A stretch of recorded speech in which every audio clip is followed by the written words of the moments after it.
Hi everybody. Tonight we are just gonna sit down and do a crafting session. I have an abundance of things going on and an abundance of responsibilities weighing on me. So tonight we're just gonna take a step back from all of that and do a little bit of painting, do a little bit of sewing, do a little bit of whatever else I decide. For right now, we're going to sew up some patches onto a sweater. So, game plan.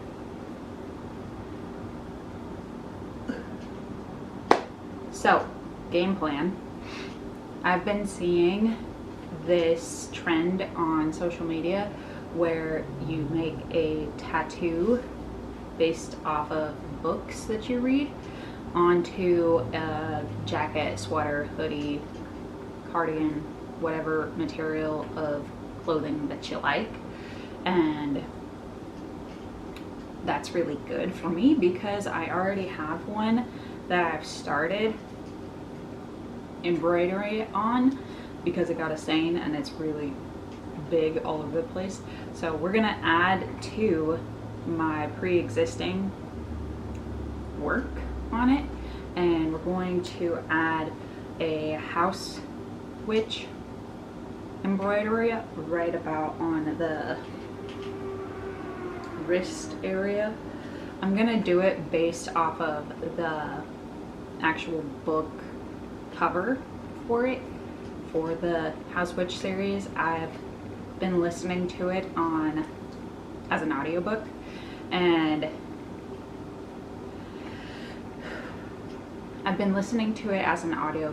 as such I have listened through books 1 and 2, and I'm currently listening to book 3. So I'm going to do the House Witch like a little cottage symbol, and then in Roman numerals I'm going to do 1 and 2 and then leave space for book 3 because I'm almost done with it. And then we'll move on to our next craft for the night. Okay? Peace.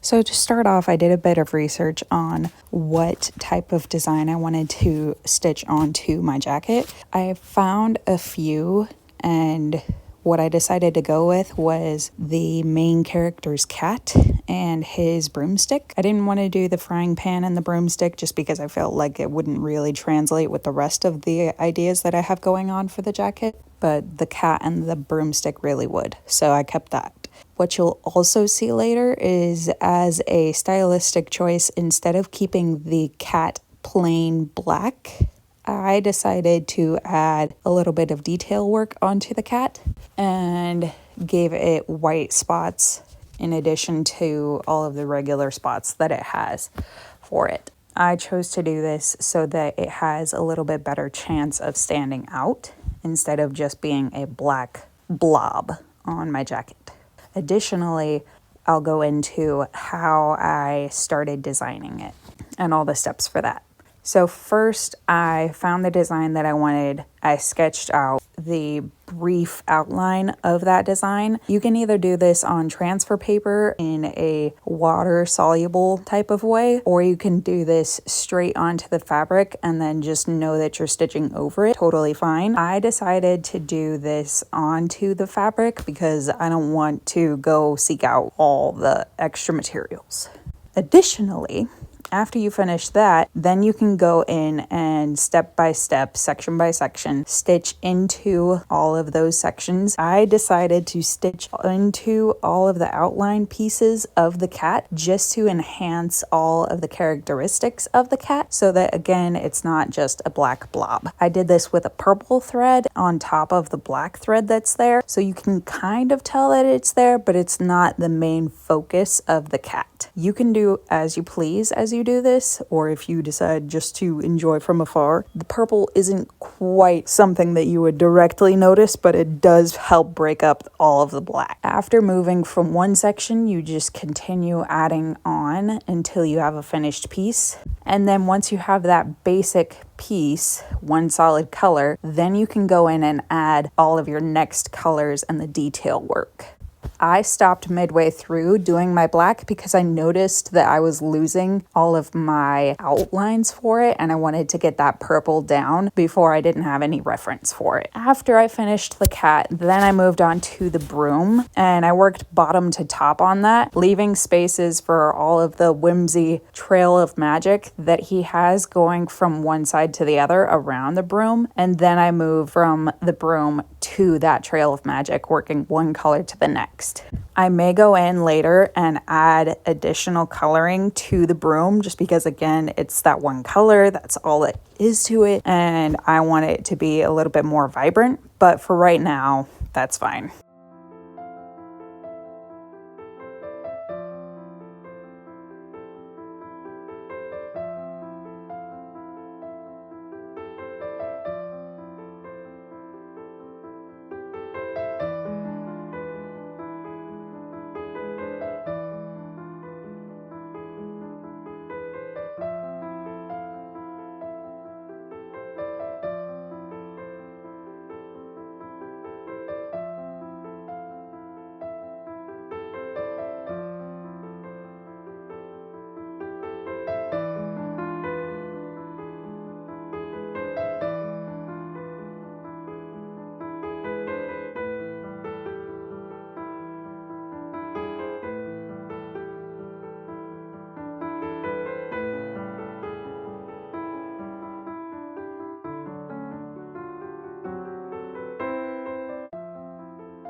This isn't the only tattoo that I will have going on this sleeve based off of any books that I've read. So I will be adding to this later. You may or may not see that, but it will definitely be on Patreon.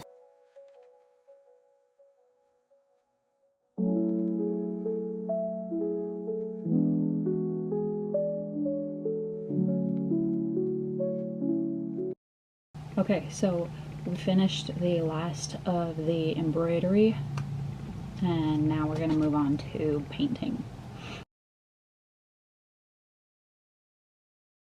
So this is the start of a project for another project. I want to do some murals and some paintings, and I want to have a whole pet themed section, which you'll see later on in a YouTube video. Don't worry, it's coming out soon. It's just taking a little bit longer than I anticipated. So for right now, here's a little teaser. These are paintings that will go into that section of the apartment and will be utilized for that. I started off researching different cat themed, pet themed portraits that I could easily replicate myself with a little Delaney charm. I chose a pet paw print trail, and I decided to utilize the 3 oval shaped wooden portraits to make this vision come to life. As such, I had to manipulate the footpath of the paw prints in order for them to traverse all 3 panels of the portrait. So after adding all of the little starting dots of the base of the paw prints, then I added the details onto each of the paw prints, and then I went around each border and added a black trim around them, and then I added a scalloped edge around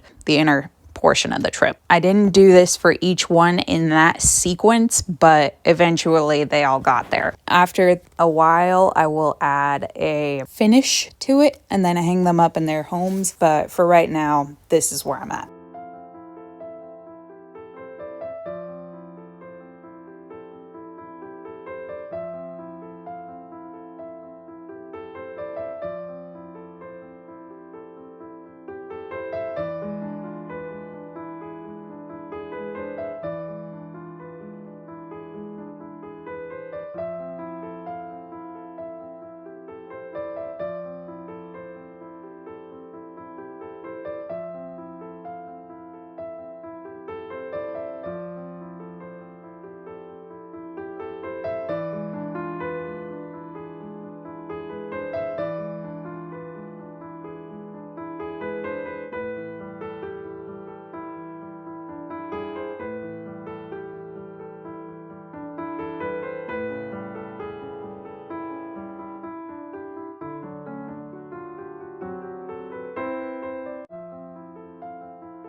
I want to replicate this image based off of my own pet. Twofold. One, it will be a reference for taking our pets that we've had here in our homes, and it will also have a secondary reference to Jester from Critical Role. Are you pooping? Reference, and I will be putting a bunch of calligraphy that she would use in all of her magic spells and everything. All right, critters, that is the end of today's video. If you like this style of video, let me know in the comments. And if not already, perhaps think about liking this video and subscribing to my channel. Hit the bell so that you can get notified when I upload videos. Thanks for seeing this through to the end. I'll see you next week.